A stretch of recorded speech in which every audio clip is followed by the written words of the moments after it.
El Colegio Bautista de Teología de El Salvador presenta Escudriñando las Escrituras. Que el Señor les bendiga, amigos, hermanos. Gracias por estar en sintonía de este programa Escudriñando las Escrituras. Hoy, la segunda parte de lo que hemos estado hablando desde el programa anterior, los diezmos del Señor o los diezmos del pastor. Estamos sentando las bases para lo que en el próximo programa vamos a concluir todo este tema acerca de los diezmos, que es un tema un poco polémico, aunque enseñable dentro de las iglesias. Creo que esa es una muy buena postura. Estos temas se deben de enseñar, pero no se deben de exigir, se deben de enseñar a la congregación cuál es la manera. Y en el programa anterior estuvimos sentando esas bases acerca del origen de lo que es el diezmo, y hablábamos acerca de las primeras veces en las que se diezmó, y que fue de una manera voluntaria y de mucha gratitud de parte de estos personajes. Inicialmente hablábamos acerca de Abraham y de Jacob, que posteriormente se convierte en ley para el pueblo de Israel y estaba destinado para el sustento de los levitas y sus necesidades. E incluso ellos también tenían la oportunidad, la obligación de diezmar, lo que se denominaba el diezmo de los diezmos. Pero vimos cómo era su origen y quedamos muy claros, queridos hermanos, que todo lo que hablábamos en el programa anterior, hablando del Antiguo Testamento, era exclusivamente para el pueblo de Israel. Lo que hoy vamos a estar hablando, y gracias a nuestros pastores, a nuestros catedráticos que nuevamente están en este programa, lo cual hoy vamos a hablar acerca del Nuevo Testamento. ¿Qué es lo que dice el Nuevo Testamento? Y mire, le voy a dar unos pequeños detalles antes de darle participación a mis estimados maestros. En el Nuevo Testamento solo tenemos 8 veces en lo que se menciona la palabra diezmo y sus conjugaciones verbales. 3 de ellas están en los evangelios y las otras 5 en la epístola de Hebreos, hablando acerca de Abraham y cómo él diezmó, recordando cómo él había diezmado. Ahora, basándome en los evangelios, en Mateo capítulo 23, versículo 23, nuestro Señor Jesucristo habla y dice: ay de vosotros, escribas y fariseos hipócritas, porque diezmáis la menta y el eneldo y el comino, y dejáis lo más importante de la ley, la justicia, la misericordia, la fe. Esto era necesario hacer sin dejar de hacer aquello. En Lucas capítulo 11, versículo 42 dice: mas ay de vosotros, fariseos, que diezmáis la menta y el eneldo, que era nuevamente haciendo una referencia a lo que decía Mateo. Y en Lucas capítulo 18, versículo 12, habla de: ayunáis 2 veces a la semana, doy el diezmo de todo lo que gano. Son las únicas ocasiones en las que la palabra diezmo se menciona en el Nuevo Testamento, y eso es lo que vamos a hablar ahora. ¿Qué dice el Nuevo Testamento? ¿Entra la iglesia en este proceso? ¿Debemos de llamarle diezmo hoy en día? ¿Está vigente el diezmo? Que es una interrogante que quedó desde el programa anterior. Hablando de estos pasajes, queridos pastores, donde Jesús habla acerca de una crítica hacia los fariseos, los religiosos de la época, y dando un ejemplo en Lucas, que en Lucas es más que todo el ejemplo de cómo debemos de orar, y habla un ejemplo de cómo no se debe de orar, y quien está orando mal menciona estas palabras. ¿Qué podemos mencionar acerca de estos textos en Mateo? Porque creo que Hebreos, en sus 5 veces que menciona la palabra diezmo, está muy claro que está haciendo referencia nada más a cómo Abraham diezmaba. ¿Qué podemos decir de los pasajes de Mateo y de Lucas acerca de los diezmos? Bueno, bendiciones a toda nuestra audiencia que nos está siguiendo cada semana para aprender. Para comenzar este tema, vamos a ahora establecernos en el Nuevo Testamento. Como bien decía el pastor Lino, en el anterior programa estuvimos abordando desde el Antiguo Testamento y llegamos a la conclusión que el principio de dar está en toda la Biblia, y para Dios es algo importante. El principio de Él siempre esperar que el ser humano en gratitud, en generosidad, responda a lo que es a las bendiciones, al trato que Él ha tenido, y que el hombre tenga una respuesta hacia con Él de gratitud, es algo que en toda la Biblia Dios siempre lo ha mostrado. Ahora, partiendo del Nuevo Testamento con la pregunta que se hace, que si estos pasajes dan lo que es ya la normativa para la iglesia, tenemos que aclarar, bien lo decía el pastor Lino, todos los pasajes que podemos ver mencionados, Mateos, Lucas y en Hebreos, que es donde más se menciona, que como él lo decía, pueden ser 8 veces las mencionadas, depende de la versión, pueden ser hasta 10. Eso dependerá de la versión que se lea, pero nada más son 8 veces mencionado la palabra diezmo, pero nunca se menciona de una manera normativa, o sea, a través de un mandamiento o una legislación, no. Se nombra nada más en una forma de hablar, ocupar lo que es la palabra en base a un contexto histórico que se está narrando para dar diferentes enseñanzas. Tanto en Mateo, Lucas y Hebreos, los contextos en los cuales la palabra se utiliza es totalmente distinta. Por ende, no podemos asumir que está hablando de una práctica de diezmo, sino que Mateo habla para confrontar el orgullo de los fariseos que diezmaban esto, aquello, lo otro, pero esto es importante sin dejar de hacer aquello, dijo Jesús. Lo estoy parafraseando. Y en Lucas igual, trata de ver lo que es la importancia de lo que es la generosidad, pero nunca a nivel de una normativa. Y en Hebreos jamás se toca lo que es una manera normática de que el hombre tiene que diezmar o la iglesia debe de diezmar, porque ahí lo que se está resaltando en ese contexto es la superioridad de Cristo como sumo sacerdote ahora para la iglesia. Entonces solamente se ocupa la narrativa de Abraham, que le dio los diezmos a Melquisedec porque reconoció su autoridad y esa misma autoridad ahora que Melquisedec es un tipo de Cristo y por eso hay que darle. Entonces, tomando en cuenta estos pasajes bíblicos del Nuevo Testamento, ninguno de ellos nos da una base sólida, bíblica, hermenéutica, para decir que aquí está la clave para que la iglesia pueda diezmar. No nos da ninguna base normativa para establecer ese principio, y si alguna iglesia o pastor ocupa esos textos para decir que ahí está la clave para diezmar y obligar a una congregación, no sería lo más correcto. Es una manera muy antibíblica de poder exponer este tema. Bueno, creería yo que como punto fundamental habría que establecer ya para el Nuevo Testamento dónde es que cambia el sistema de dar. Porque venimos de una enseñanza donde pues la ley era la que regulaba en base al gobierno teocrático el hecho de los diezmos en el templo. Entonces hay un evento fundamental, trascendental, que va a marcar básicamente pues el cambio de dar, y eso es la cruz, ¿verdad? El sacrificio de Cristo en la cruz cumple varios propósitos que él también había determinado dentro de su plan de redención. Primero, pues el final de la ley de Moisés, ¿verdad? El hecho de que el Señor pues ahora hiciese ese cambio de sacerdocio por medio de ese sacrificio, definitivamente cambia la forma de dar. Ya no hay un sistema levítico el cual cumplir, sino que entramos a un paréntesis profético que es la gracia, ¿verdad? Número 2, el cumplimiento de la ley por Jesús. Porque Cristo dijo, yo no he venido a abrogar la ley, sino que yo he venido a cumplirla, ¿verdad? Entonces, bajo ese precepto hay un nuevo pacto donde ahora se basa. Es decir, la ley ya no estaba escrita en las tablas o en papel, sino en los corazones. Y creería yo que el tercero, que también es fundamental, y esto tiene que ver con la práctica de la iglesia primitiva, y es que no vemos dentro de esa práctica, dentro de esa, llamémosle, dentro de esa organización, pues, que los apóstoles hayan exigido a los miembros de las iglesias o congregaciones un porcentaje para que ellos pudiesen diezmar u ofrendar, ¿verdad? Entonces, esa estructura es bien fundamental. Y mencionar también el aspecto quizás de lo etimológico de la palabra. Ahora, con respecto al Nuevo Testamento, tenemos primero la palabra de caté, que como ya lo mencionaba el pastor Lino y también usted, pastor Joel, este término se utilizó allá en Hebreos, capítulo 7, versículo 2 y versículo 6, para hacer referencia al momento de que Abraham dio a Melquisedec. Es decir, hacer referencia a aquel contexto, y no un contexto que tenga que ver, que se aplique al presente. Y número 2, la palabra apodecato, que aparece en los evangelios, específicamente en el momento de la parábola del fariseo y el publicano. Y también en el momento cuando el Señor habla con los fariseos y les habla con respecto a la manera en cómo ellos diezmaban en las especies y en el eneldo y el anís y todo esto. Entonces, pero también se hacía referencia a un contexto completamente diferente y no a un contexto neotestamentario.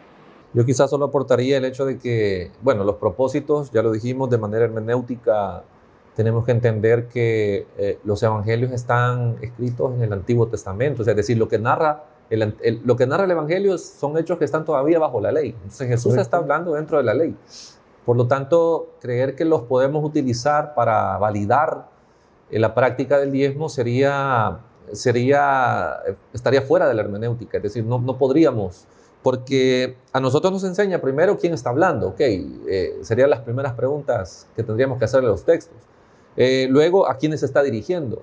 Y hay que aclarar ahí que en el caso de uno de los eventos es una parábola que Jesús está mencionando, donde no lleva un objetivo normativo, como ya se mencionaba, no tiene un propósito de establecer una ley, sino más bien de dejar la enseñanza de que aquella práctica o prácticas que se entendían bajo la ley, los judíos las habían dejado de hacer con el objetivo correcto. Entonces, es más bien usada por Jesús, o vemos que Jesús utiliza esta práctica o el tema de los diezmos más que nada por un hecho de enseñanza, no de establecer o validar algo para la iglesia que todavía no estaba en ese contexto. Ahora, Hebreos, cuando menciona el capítulo 7, ya lo mencionaba el pastor Baquerano, su objetivo sí es hacer una reseña. Y no es el objetivo del diezmo, sino la superioridad de Cristo, el aspecto de que Cristo está por encima del sacerdocio y todo lo demás.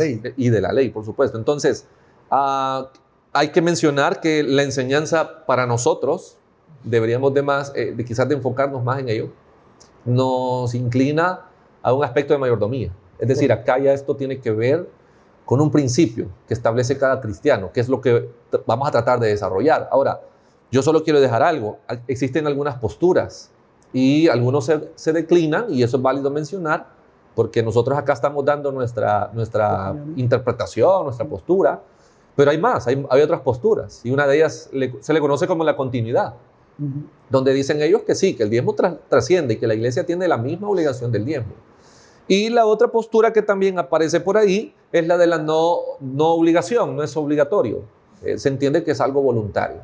Ahora, hay que hacer el énfasis en que para Israel nosotros determinamos que el diezmo sí fue un impuesto. Correcto. Es decir, formaba parte, sí estaba dentro de la adoración para ellos, pero al ser ellos un pueblo que debían de establecer sus propias normas o leyes, o tenía sus propias normas y leyes, el diezmo también era parte de un impuesto, correcto, de donde ellos o tenían ingresos, tenían finanzas, y a través de eso ellos podían satisfacer necesidades, en el caso de los sacerdotes, los levitas y de aquellos que estaban alrededor. Entonces, ahora nosotros no es así.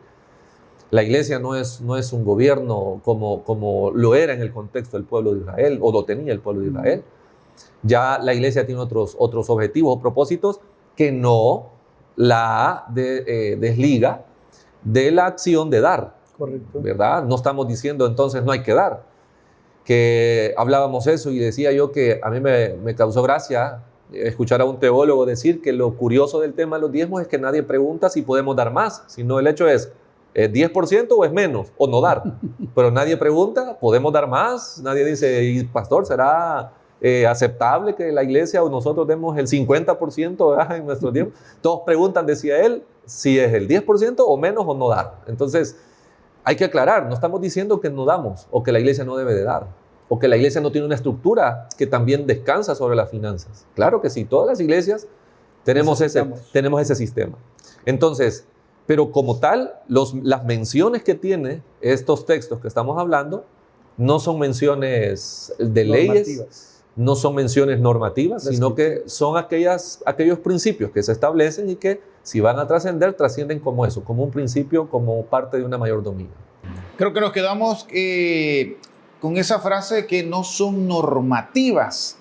Muy interesante lo que hemos estado aportando. Repetimos, hermanos, estamos ya en el Nuevo Testamento, ya lo que corresponde a la iglesia, a los que conformamos la iglesia, el cuerpo de Cristo. Pero ya vimos que todos estos textos no son normativas, sino que son ejemplos. Y muy curioso que algo que yo siempre resalto, y desde el programa anterior estuvimos hablando, que es que en el diezmo en el Antiguo Testamento jamás se mencionaba que que salía de un sueldo, de un salario. Y es hasta Lucas capítulo 18, en esa parábola del fariseo y cómo el fariseo se expresa, es hasta ese texto de Lucas donde se menciona que se extrae el diezmo desde el sueldo, porque específicamente dice doy diezmo de todo lo que gano. Es únicamente hasta ese texto donde podemos deducir que sí, es del dinero que se gana, de lo que se ha vendido, lo que se ha invertido, hasta ese texto. Pero nos quedamos con esa normativa. Es muy interesante. Ahora, siempre recordándole, hoy estamos hablando desde el Nuevo Testamento. Y ahora sí, ya comprendido que estos textos donde se menciona la palabra diezmo o, como le decíamos, sus conjugaciones verbales, ahora sí, vamos a ver las indicaciones de cómo diezmar u ofrendar, cómo se debe de hacer. Entonces, aquí es donde yo digo, queridos hermanos, aquí es donde nosotros tenemos la responsabilidad, como pastores, como maestros, como líderes, encargados, ministros, de enseñar a la congregación. Ojo, enseñar no es exigir, que eso va a ser el tema para el último programa, la próxima semana. Es enseñarle a las personas. Y aquí tocamos dos textos, que es en Primera de Corintios, capítulo 16, y la segunda carta a los Corintios, que en su capítulo 9, del versículo del 6 y 7, donde se nos muestra, y los dos se compaginan, los dos se complementan estos textos, y es donde, y que curiosamente, lo que mencionaba el pastor Machado, aquí ni siquiera se habla de cantidades, ni siquiera se habla de la palabra diezmo en estos dos textos. Entonces, ¿cuál es la indicación para la iglesia en cuanto a los diezmos, tomando en cuenta estos dos textos? Pastores. Quizás es importante establecer algo. En el programa anterior éramos específicamente Antiguo Testamento. Hoy estamos en Nuevo Testamento y es de aclarar. Nosotros como bautistas somos dispensacionalistas. Entendemos que nosotros estamos sujetos a lo que es tiempo, dispensación en la cual Dios pues, viene obrando con el hombre. Y estamos en lo que es el tiempo de la gracia, donde ya lo decía el pastor Vaquerano, ya hay una forma distinta de parte de Dios en cuanto ahora a tratar con los que ahora somos la iglesia. Nosotros separamos lo que es un trato específico con Israel y ahora la iglesia. Teniendo en cuenta eso, tenemos que tener claro, nosotros estamos bajo esa gracia, llamado también Nuevo Pacto, donde todo cambia. Y no solamente, digamos, lo que Dios espera, sino que también los tiempos. Vimos en el programa anterior que Israel, la manera de dar era específicamente cosas de la tierra y cosas de la ganadería, y eso era lo que se estableció. Pero vemos que en el Nuevo Testamento, inclusive en el tiempo de Jesús, ese tipo de dar ya había cambiado, porque ya estaban bajo lo que es históricamente bajo el Imperio Romano. Por ende, ya la manera de vida del judío de ese tiempo ya era distinta, y eso ya cambia, inclusive que ya vimos que en Lucas ya se habló sobre que el diezmo ya era algo económico, algo monetario. Y lo vamos a ver que de hecho en el Nuevo Testamento, en lo que es la narrativa del libro Hechos y en las cartas también de los apóstoles, ya todo lo que se va a pedir ya no va a ser en especie, ya no va a ser a través de granos, ya a través de cosas de la tierra o cosas de ganado, sino que vamos a ver que el Nuevo Testamento nos muestra que el sistema de darle a Dios en el Nuevo Testamento parecería que ya todo era monetario. Y eso nos ayuda para poder responder la pregunta, ¿cómo se debe de dar en el Nuevo Testamento? Pues primeramente los tiempos cambiaron. Vamos a ver que tanto en Hechos, en Corintios y también lo que serían los demás apóstoles van a hacer la invitación a ofrendar a la iglesia, pero ya la mayoría lo va a hacer en cuestiones de monedas. Podemos ver lo que es la primera iglesia en Hechos capítulo 2 del versículo 42 en adelante, y específicamente el versículo 45, dice que no habían necesitados entre ellos porque todos aquellos que tenían propiedades o algo lo vendían y traían el precio de lo vendido a los pies de los apóstoles, y no habían necesitado porque se compartía con los que tenían necesidad. Podemos ver que ahí no hay diezmo, ahí hay una ofrenda en base a la generosidad, guiado por el Espíritu Santo. La primera comunidad cristiana traía de aquello que comerciaban a los pies de los apóstoles, y se asume, ¿verdad?, que quizás compraban lo necesario para que nadie aguantara hambre. Lo vemos en Hechos capítulo 4 nuevamente, versículo 32, vuelve a narrar la misma manera de la vida de los primeros cristianos. Dice que no había necesitados, partían el pan juntos, tenían una comunión, y dice que igual vendían lo que tenían los cristianos, los que se entendería tenían más propiedades o cosas, objetos de valor, y lo traían a los pies de los apóstoles. Y algo curioso, en Hechos capítulo 4, el versículo 34 en adelante, se da la narrativa de un hombre en específico. Ustedes lo conocerán, Bernabé, en la cual dice que este hombre tenía una propiedad, dice que la vendió y trajo el precio a los apóstoles. Y entendiéndose en ese texto bíblico que el precio trajo el total, o sea, el valor completo de lo que le dieron por la propiedad. Vemos que ahí hay un principio maravilloso que pues más adelante lo vamos a tocar. Daban prácticamente todo, estaban llenos del poder del Espíritu Santo, había una generosidad de parte de la primera iglesia que no andaban pensando, como el pastor decía, tengo que dar el diezmo o menos, no, daban todo, estaban desbordados en la generosidad, tanto que el Hecho 5, que es el pasaje en el cual ocupamos muchas veces para ponerle miedo a la congregación, aparece el caso de Ananías y Zafira, que ellos venden un terreno tratando de imitar quizás a todos aquellos que vendían las propiedades, pero dice que sustrajeron del precio. Y ahí está el primer juicio dentro de la iglesia de una muerte de parte de Dios, porque no trajeron el total de lo que les dieron, sino que trataron de sustraer. Y ahí el pecado fue que ellos robaron de lo que, digamos, ellos habían dispuesto a dar. Ahí hay una mentira y por eso un juicio, no porque no dieran todo, sino porque quisieron mentir en cuanto a una cantidad.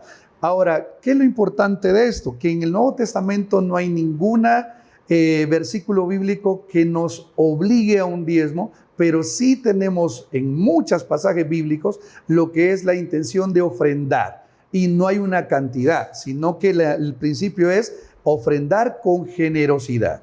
Y a mis compañeros van a hablar sobre Corintios.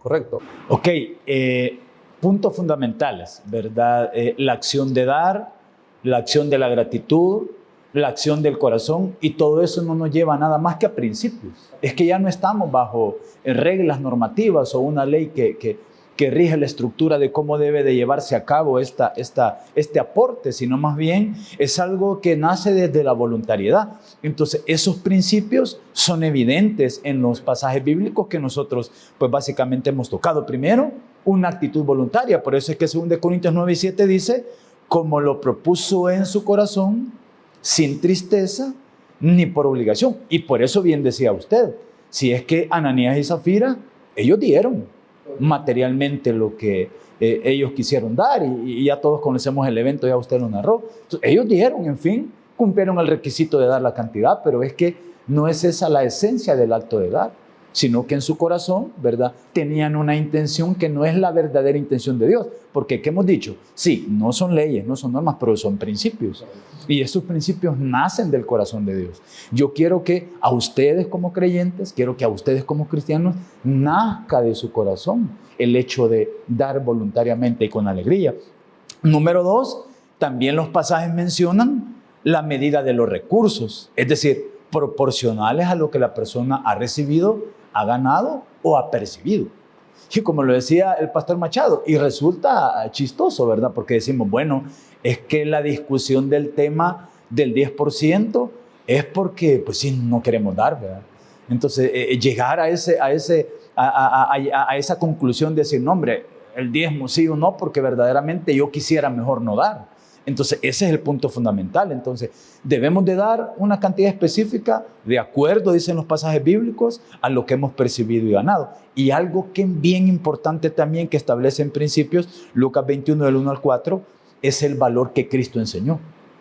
Es decir, la palabra, el término sacrificio, pero no en cuestión de redención, ¿verdad?, sino que básicamente la prioridad que la persona da con respecto a honrar a Dios, con respecto a dar, y claro, no se mide la cantidad numérica, ni los costos, ni nada, sino esa entrega personal. Y digo, bueno, yo esto que tengo, yo lo aparto para mi Dios en gratitud, voluntariamente, bajo el principio de que este esfuerzo será como esa ofrenda. En alguna medida, en el programa pasado dijimos, bueno, ¿y era parte el diezmo de la adoración? Sí, ¿verdad? Era parte de la adoración. Y es algo que no debería de cambiar en el Nuevo Testamento. Porque si bien es cierto, no tenemos una imposición, no tenemos un inquisidor que nos esté obligando, al menos no bíblicamente, no digo que no se dé, porque sí en la iglesia se da, pero bíblicamente no tenemos ese inquisidor que nos obligue a dar. pero eso no es el motivo suficiente para que nosotros justifiquemos el por qué no damos. Debería ser totalmente lo contrario. Sí, yo quizás partiría del hecho de que es parte de la educación cristiana.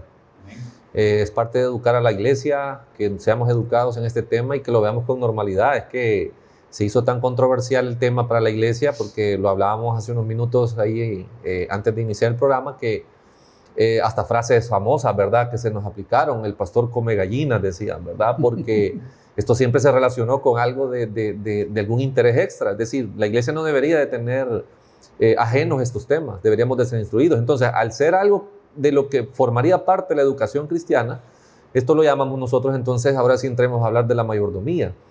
Cuando yo reconozco que solo soy un administrador de los bienes, que es dueño de todo y que todo lo que tengo le pertenece a él, a partir de ahí el principio a mí me dicta que nada de lo que yo poseo es mío. Entonces, debería entregarlo todo al Señor, ¿verdad? Por eso es que vemos lo que ya narraban en el libro Los Hechos. Por eso Bernabé entiende que el vender la propiedad no era, le doy una parte al Señor, lo que a él le corresponde, ¿verdad? Dice Bernabé, le pertenece todo y lo da todo. Entonces, tampoco estaba sujeto o obligado a hacerlo, pero es que él había entendido ese principio. Ahora, pasado a Ananías y Zafira, vemos que ellos deciden hacer lo mismo, venden, y al entregar no toda la cantidad, sino habiendo sustraído, habiendo quitado del total de lo vendido, ellos intentan decir, lo vendimos en esto. Y todavía Pedro, si ustedes sean cuidadosos y van a leer ese capítulo 5 y se dan cuenta que Pedro hace una pregunta estratégica, ¿lo vendiste en tanto?, le dice. Con el objetivo de que él fuera honesto y dijera, no, lo vendí en menos, pues, o lo vendí en más, pero yo tengo una parte y no pasa nada. Es decir, no es el tema la cantidad, sino la integridad, sino el hecho de que lo dio o lo que lo daba porque entendió por qué estaba haciendo aquello. Entonces, yo partiría por ahí. Para la iglesia, esto de diezmar u ofrendar es parte de... Sí, siempre y cuando entendamos de dónde viene mi llamado a hacerlo. No viene de una imposición, no viene de un tributo, un impuesto, si no lo paga peca. No. Simplemente viene de entender que la salud, hablemos por ejemplo, ¿verdad? La salud, ¿cuánto cuesta un proceso de una enfermedad? Es carísimo. Entonces, al estar agradecido por mi salud, entiendo yo, todo lo que tengo se lo debo al Señor. Mi salud, mi familia, mis bienes. Entonces, ahora... puntualmente, con los versículos de Corintios, aquí yo reconozco algunos principios y quizás esto serviría también como para que los podamos aplicar. El primero es que cada uno participa, que es lo que está estableciendo Pablo. Cada uno participa. No es cuestión de que solo algunos. Ese es el primer principio. El segundo, existe regularidad, ¿verdad? No es cuestión de cuando me acuerdo. Esporádico, ¿verdad? O hoy sí puedo, hoy no puedo. Es con regularidad. 3, existe planificación, forma parte de las finanzas de todo cristiano, ¿verdad? Las finanzas saludables, está ahí su ofrenda, está ahí su diezmo, ¿verdad? Está apartado, entiende lo que va a dar. Estoy llamándolo diezmo porque así lo conocemos eclesiásticamente, ¿verdad? Y el cuarto principio es que existe proporcionalidad. Usted prepara y destina la cantidad. Entonces, en base a esto, no se establece explícitamente el 10%, y aquí ya entraríamos en el conflicto para muchos porque no es el 10%, o sea, el 10% prácticamente es como someternos a un principio que ya el Nuevo Testamento no lo valida, sino que valida el hecho de decir, podemos dar de 10 para arriba, o sea, no es de 10 para abajo, ¿verdad? Y tal vez me sumo en lo que el pastor Baquerano y el versículo que usted dice, Machado, en la cual dice cada uno de conforme ha sido prosperado. Creo que el problema ahí es la palabra. En nuestro tiempo se entiende prosperar es tener abundancia, o sea, que me sobre, que yo no tenga necesidad de nada. Ajá. Pero en el contexto en el cual bíblico se ocupa es tener lo necesario que ayer no tuve.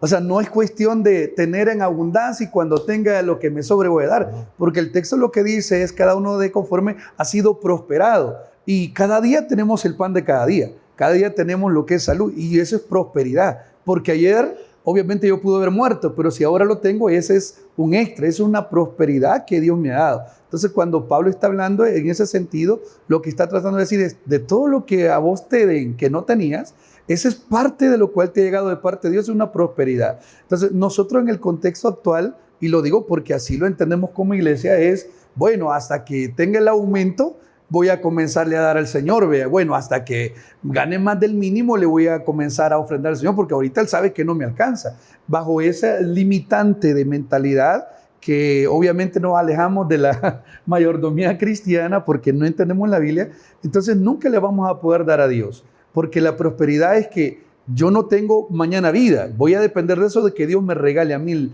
la vida, el alimento, y todo eso que me dé es abundancia, es prosperidad, y de eso yo tengo que tratar siempre de ofrendar a Dios, en el sentido de que todo lo que viene es porque por gracia y misericordia. Y quiero remitirme también al principio que tocábamos de Hechos capítulo 5, que es importante. ¿Quién le enseñó a la primera iglesia a dar todo? O sea, ¿quién les dijo que tenían que dar todo? Los apóstoles están comenzando la iglesia, no han hecho lo que es un manual de cómo hay que dar, no. Simplemente vemos que Bernabé lo hace. Se entiende que habían ya antes alguien que lo había hecho, que lo estaban haciendo. ¿Y quién motivó a Ananías y Zafira a hacerlo? Si vemos que de entrada eran avaros. Entonces, pero tenía que haber quizás un montón de ejemplos de gente dando el todo para que este matrimonio también fuera animado. Entonces, yo ahí saco un principio, aunque la Biblia no lo dice, podemos ver que la primera comunidad entendió, a Dios le damos todos. Ya tenemos más de lo que necesitamos, tenemos la salvación, tenemos al Espíritu Santo, le pertenecemos, y ellos entendieron el principio de mayordomía, de dar todo lo que tengo. Y quiero decir, aquí no es porque ellos ya decían que mañana viene Jesús, no, ellos entendieron un principio que hay que darle todo porque Dios merece todo. Y a eso iba, que muchas veces nosotros entendemos, nosotros enseñamos y se nos enseña que el libro de los Hechos pues, es un libro histórico. Entonces algunas cosas de doctrina no las queremos encontrar, pero ¿qué hacemos si ahí está la doctrina principal, que es el Espíritu Santo? Pues, o sea, la iglesia ahí encuentra su identidad. Ahora, si es cierto, no sentamos un precedente tal vez de decir, ok, como Pedro dijo, arrepiéntanse y bautícense, ¿verdad? Porque entonces hacemos de esa, sí, entendemos que todo es un proceso, pero algo interesante que se menciona, y es el hecho de que los cristianos tenían una frase que Hechos nos narra, que Lucas logra registrar, y dice Hechos que decían ellos que nada era suyo propio, es decir, ellos reconocieron al final que nada de lo que tenían era de ellos. Ahí venía el principio. Y lo segundo que quiero decir respecto a la frase, cuando Pablo dice prosperidad, según haya prosperado, decía por ahí un predicador y me llamó mucho la atención, y él se remontó a la multiplicación de los panes y los peces. Y dice él, ¿en qué momento aquellos hombres vieron la prosperidad de Cristo? Cuando fueron saciados. Ya estaban saciados, ya tenían lo que necesitaban, ya comieron. A partir de ahí recogieron cestas, dice, y todo lo demás, eso que estaba ahí, dice, no era que sobraba. Era el hecho de que abundó la bendición de Dios en sustento. Por lo que mencionaba usted, vea, que tal vez no es que algunos cristianos lo vamos a entender, es que Dios sabe que no estoy ganando mucho, vea, o Dios sabe que me estoy yendo mal en el negocio, que no se trata de que nos va bien o nos va mal. Esto como parte de un principio de mayordomía lo entiendo yo, que debe de ser que, bendito Dios, pagué mis compromisos, tengo mis compromisos resueltos, y dentro de mis compromisos está también lo que yo he puesto para el Señor. Es decir, no es cuestionable o es indiscutible el principio de dar, según las evidencias bíblicas que nosotros hemos visto. Y no es hasta que tenga. Exacto. ¿Y cuál es el problema? El problema es que se ha confundido el justificar el no dar por la mala administración eclesiástica. Ese es otro punto que definitivamente vamos a tratar en el tema. Ese es el punto claro que lo vamos a tratar, pero claro, el principio o la ley de la siembra y la cosecha es la que está vigente para el Nuevo Testamento, y es un principio, y adoramos de esa manera y recibimos bendición de Dios de esa manera cuando nosotros damos.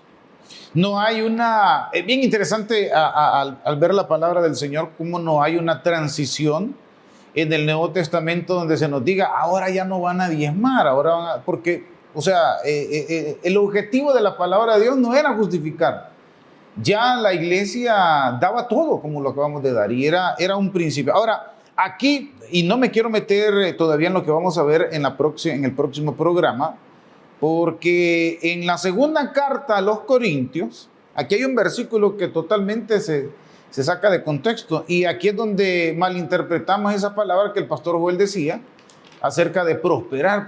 A veces uno piensa en millonadas. Yo he tenido la oportunidad, cuando estoy dirigiendo algún culto y llega la parte de la ofrenda, hago específicamente énfasis en esto, porque en el capítulo 9, específicamente en el versículo 6, el versículo que se saca de contexto, donde dice: el que siembra escasamente, también segará escasamente, y el que siembra generosamente, también generosamente. Entonces dice, así como usted da, dice, así va a recibir. Entonces, la enseñanza de nuestro Señor Jesucristo ya con la viuda contradice este texto, se contradijera. Porque a sus discípulos le da una tremenda lección diciéndoles quién dio más, y los discípulos se fueron por los que dieron, decimos ahora, ofrenda silenciosa, ¿verdad? Solo billete.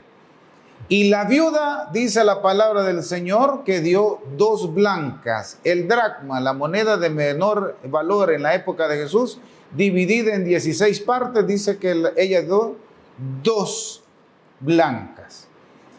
Ahí dice, y el texto dice, como le decía, el que siembra generosamente, generosamente es que recibirá.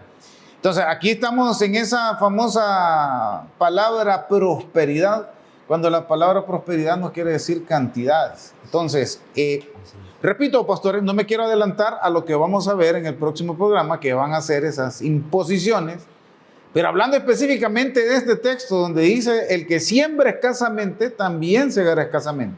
Yo digo algo, vuelvo y repito, cuando estamos recogiendo las ofrendas en la iglesia, y les digo a los hermanos, hermanos, esto es de aquí, miren, de corazón. De acuerdo a la intención de su corazón, así es como usted va a ser bendecido. No es la cantidad. Y por eso aquí es bien bonito lo que hemos estado hablando acerca de enseñar, aprender, a educarnos. Y este texto, si bien es cierto, es bien controversial, ¿qué podemos aportar acerca de este 2 Corintios 9, capítulo 6? Bueno, primero habría que definir el concepto de prosperidad, ¿verdad? ¿O qué implica que una persona se considere próspera? Si únicamente nosotros nos orientamos al aspecto económico o en distintas áreas de nuestra vida donde recibimos la bendición de Dios. Es decir, bien lo decía usted en su momento, es que el hecho de tener salud es fundamental para el desarrollo de nuestra vida, independientemente de lo que hagamos. Y esa es un motivo suficiente para agradecer al Señor. Y eso también es definido como prosperidad. Ahora, claro, aquí hay un punto bien crítico en este pasaje. Y creería yo que las malas interpretaciones o sacarlo de contexto es lo que ha provocado que en alguna medida las congregaciones observen únicamente lo negativo de esto. Es decir, porque decimos, bueno, es que si sembramos vamos a cosechar. Es que eso es evidente hasta en la función agrícola, pues es que usted no puede cosechar si no siembra. O sea, usted tiene que sembrar, pero no vamos a la cantidad, porque ya bien se habló del problema de la viuda, no vamos a que una ofrenda monetaria es más alta que la otra, no para con Dios, pues Él no mide la prosperidad de esa manera, sino, vuelvo y repito, el corazón, la intención de dar.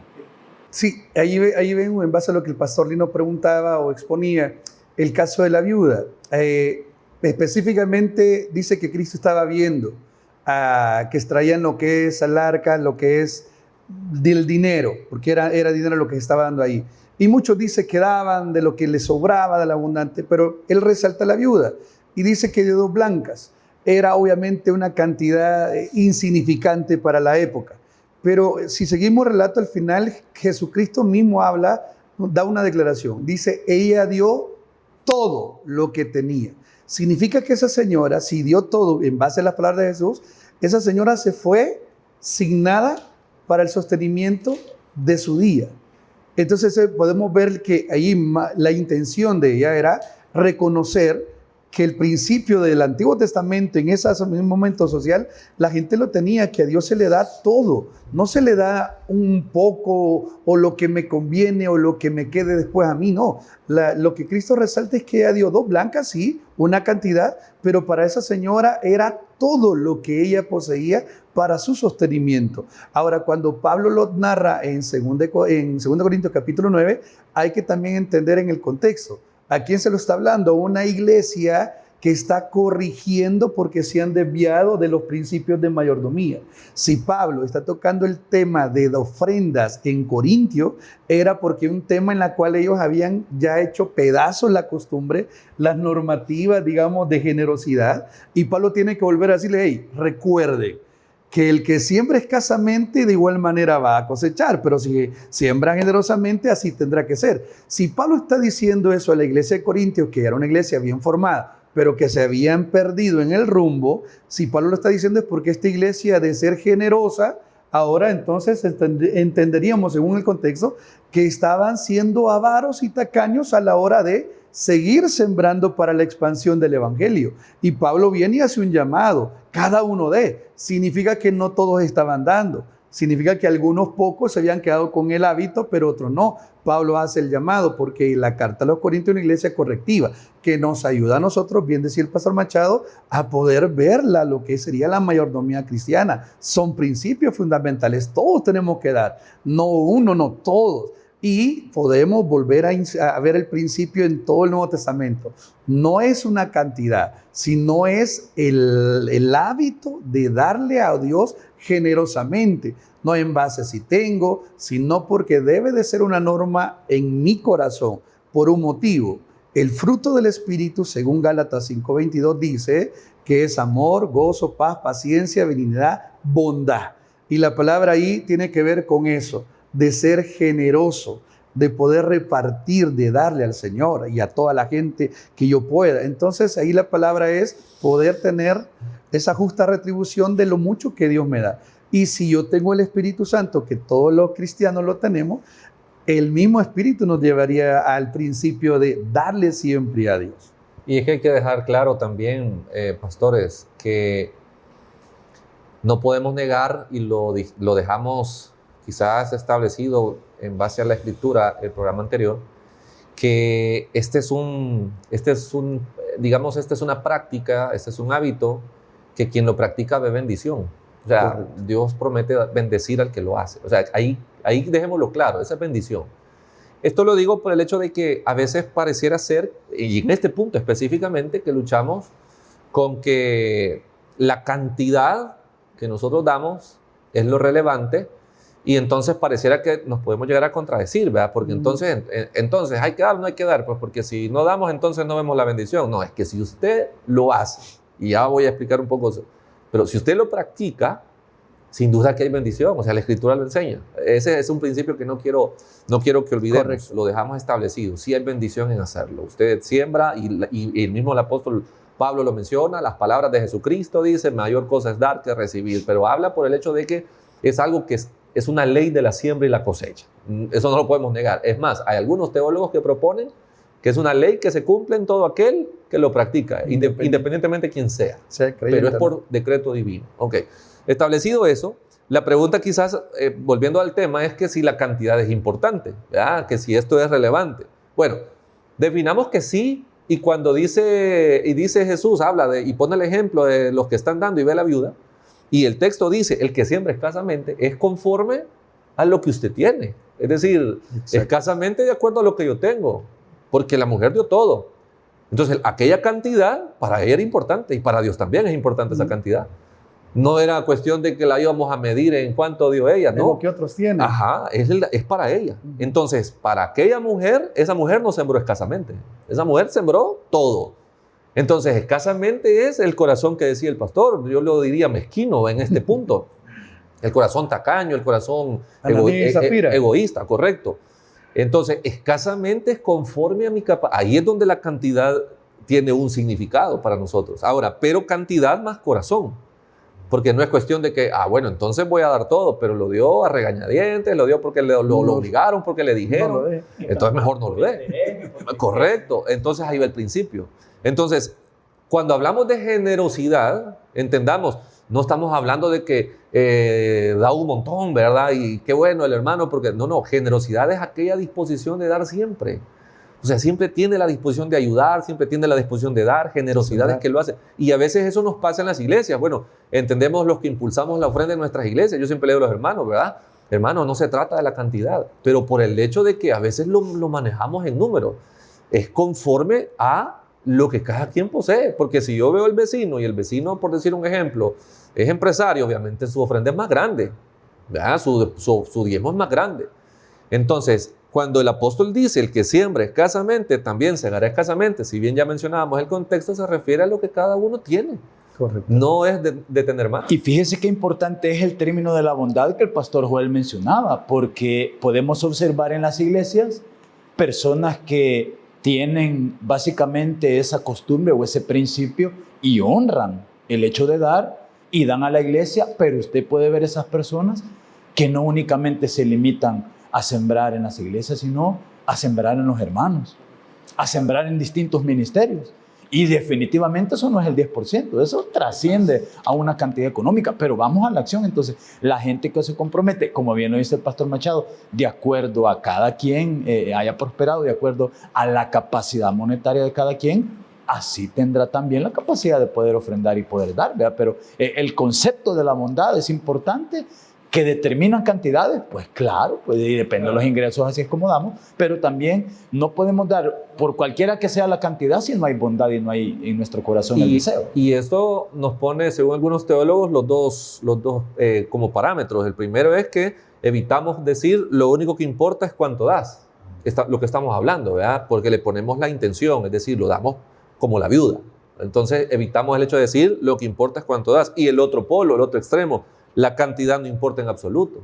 No entendemos también que sí, es así como he prosperado, así también voy a dar. Es decir, tenemos que ver esa línea. Es proporcional a lo que Dios da. Cuán importante no es agarrar solamente una porción, un texto. Si solo agarrásemos el versículo 6 de la segunda carta del capítulo 9, cuando dice de la generosidad, lo podemos sacar de proporción y ahí vamos a la irresponsabilidad de los líderes de enseñar esto.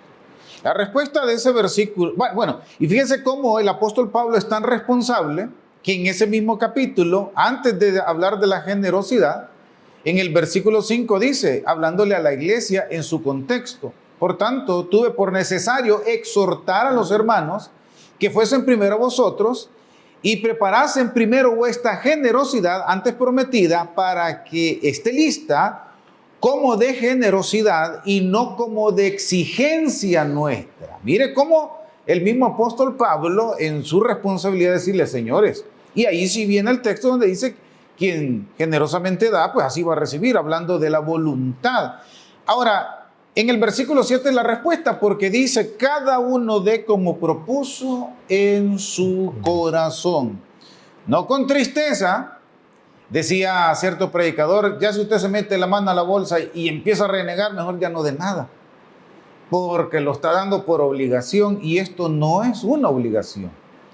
Entonces, ¿cuán importante es para nosotros como ministros, pastores, maestros, enseñar, la responsabilidad de poder enseñar y poder ver todo el parámetro, todo el contexto, para de esta manera enseñar? Porque la misma palabra de Dios es la cantidad. No, porque el versículo 7, repito, dice: cada uno dé como propuso en su corazón, no con tristeza, ni por necesidad. O sea, no puedo chantajear a Dios: te voy a ofrendar para que me dé esto. No, es algo voluntario, es algo de corazón. Ok, 7 minutos, terminamos.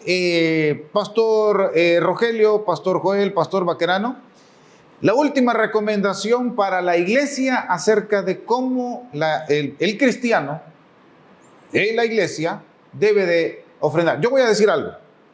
Creo que la palabra diezmo, sacarla del pensamiento, del lenguaje, de la jerga cristiana, no la vamos a sacar jamás. Llámele como usted quiera, diezmo o una ofrenda. Yo considero que solo seguir los principios bíblicos. No es la cantidad, hermanos. Es de acuerdo a la intención de su corazón como debe de ofrendar o diezmar. Llámelo como usted quiera, porque en misiones, hermano, llevo 12 años trabajando en misiones y créanme que hemos querido quitar esa palabrita diezmo de los diezmos a la iglesia y hasta el día de ahora no lo hemos logrado. Pero no hemos olvidado el principio, que no es la cantidad, sino la intención. Las últimas recomendaciones para la iglesia, estimados pastores. Sí, en ningún momento nosotros hemos dicho que la práctica de diezmar deba de hacerse o anularse, porque ya vamos a llegar, en el otro programa vamos a aclarar todos esos detalles posiblemente, porque hay principios que nos deben de regir y es la generosidad, lo hemos venido hablando, insistiendo. Ahora, lo que nosotros no queremos dejar es que tenga que verse como una obligación, como una manera normativa, y que si no lo hago hay maldición en mi vida, y que si no lo hago, lo que no le dé a Dios en la iglesia, del diablo me lo va a robar a mí. Lo que queremos es quitar ese tipo de legalismo que han hecho mucho daño a la iglesia a través del tiempo. Creo que muchos hemos crecido bajo ese tipo de enseñanza de que si no diezmas es porque yo no tengo fe, si no diezmo voy a ser maldito, si no diezmo debemos dar un mejor trabajo. El punto es que el Nuevo Testamento, la palabra diezmo no se puede tomar como una ley, porque ahora estamos bajo el nuevo pacto y el Espíritu Santo nos guía. Tengo que aclarar esto. A Israel se le exigió, se le normó el diezmo porque ellos tenían que mostrar su corazón en obediencia a Dios, porque ellos no gozaban del Espíritu Santo para comprender los principios de generosidad. A ellos se les normó porque Dios quería ver una respuesta de ellos. Y todo ello fue a través del aspecto muy humano de querer ser obediente o no. El Nuevo Testamento, la iglesia, nosotros los creyentes, ya fuimos bautizados por el Espíritu Santo, entendiendo que ahora el Espíritu Santo nos guía a toda verdad. Y esa parte de esa verdad, aparte del Evangelio, es los hábitos cristianos y la mayordomía cristiana. Por ende, no necesitamos una cantidad específica, sino, como bien decía el pastor Machado, no deberíamos de preguntarnos si voy a dar el 10, sino, ¿puedo dar más que eso? Puedo sembrar. En la iglesia hay muchas necesidades que, claro, mi siembra y mi generosidad es lo que va a marcar la diferencia para seguir cumpliendo la misión que Dios nos ha encomendado. Quizás siguiendo la línea del pastor Joel, quiero referirme a dos puntos bien fundamentales. Primero, el área de la mayordomía. Reconocer que Dios es el que nos da todo, que Él es el dador de todo y que nosotros únicamente somos meros administradores de las bendiciones que Dios nos da. Y como punto número 2, el sostenimiento de la obra. Es que, hermanos, definitivamente lo que la iglesia percibe con respecto a lo que la congregación da, pues, y creería yo que ese es el meollo del asunto, ¿verdad? El uso de esa bendición o de ese aporte. Bueno, pero la iglesia necesita ser sostenida para desarrollarse de acuerdo a su obra. La iglesia tiene ministerios que desarrollar, la iglesia tiene siervos que sostener, la iglesia tiene proyectos evangelísticos que cumplir, la iglesia tiene una visión a la cual dirigirse. Entonces, fundamentalmente, lo que la iglesia desarrolla, de acuerdo a la actividad para la cual ha sido llamada, pues en alguna medida en el contexto material necesita de esa inversión de ingresos económicos para poder subsistir. Entonces, tenemos que estar muy conscientes que más allá del hecho de satanizar o el hecho de criticar, porque es un tema que está muy de moda, el hecho de criticar pastores por la mala administración, ya lo hablamos un poco sobre eso y creería yo que el otro programa lo hablaremos ampliamente, pero sí la conciencia de la iglesia con respecto a dar para que la iglesia pueda seguir cumpliendo su propósito y para lo cual ha sido llamada. Yo quizás solamente para hacer el complemento de lo que ya han aportado tanto el pastor Joel como el pastor Baquerano, quizás me dirigiría a los líderes, a los pastores. Yo quizás podría decir, entiendo perfectamente las crisis o las dificultades que se llegan a vivir en las obras y cómo los pastores muchas veces echamos mano de pedir los diezmos y las ofrendas. Entonces, yo quizás dirigiría esto para que podamos primero poner nuestra confianza en el Señor, que al final de Él es la obra y no desampara su obra el Señor. Él siempre provee, y que enseñemos a cada una de nuestras iglesias a dar con ese amor, con ese compromiso que debe de existir en cada uno, pues, como ya lo hemos dicho, y que podamos disfrutar de lo que el Señor nos da. Es decir, no caer en ese peligro de que nuestras iglesias se conviertan única y exclusivamente en finanzas, el peligro del evangelio de la prosperidad, ¿verdad? Que hace mucho daño, porque al final los invitan a hacer los decretos, ¿verdad? Los pactos y todo lo que ya se ha dicho, donde muchas personas lamentablemente se ven heridas, y nosotros como pastores pues somos los primeros responsables en educar y enseñar a nuestras congregaciones en la forma correcta de ofrendar y de diezmar. Ok, queridos hermanos, ahora usted tiene las herramientas de cómo usted va a dar en la iglesia. No es la cantidad, es la intención con la que usted lo hace. Y queridos líderes, queridos pastores, encargados de iglesias, hay que ser responsables en enseñar, no en exigir, en enseñar a las congregaciones la correcta manera de cómo su congregación, cada uno de los miembros de su iglesia, deben de dar. Ya sea que lo llame diezmo, ya sea que lo llame ofrenda, vuelvo y repito, es una palabra que no la vamos a sacar de nuestra boca, pero el objetivo es enseñar la correcta manera de dar. Ya lo decían nuestros pastores, todo eso sirve para la manutención de la iglesia, el pago de la luz, del agua. Ahora ya el internet se suma por las transmisiones que se hacen, el pago del local, alguna compra de cualquier cosita es un gasto. Entonces, debe de ser de manera voluntaria. Pero, queridos pastores, en serio se los decimos, alumnos que nos están escuchando, hay que enseñar, hay que educar a la iglesia conforme a la palabra del Señor, todos estos principios que hemos abordado, desde el Nuevo Testamento, desde el Antiguo Testamento, perdón, hasta el Nuevo Testamento. ¿Qué vamos a ver el próximo programa? Creo que ahí se van a calentar, como dice en buen salvadoreño, va a agarrar fuego el cañal, porque sí, vamos a ver los problemas de hoy en día, de la mala enseñanza de parte de los líderes acerca de este tema. Nos vemos la próxima semana. Gracias, queridos pastores, queridos maestros, por habernos acompañado. Nos vemos la próxima semana. Escudriñando las Escrituras.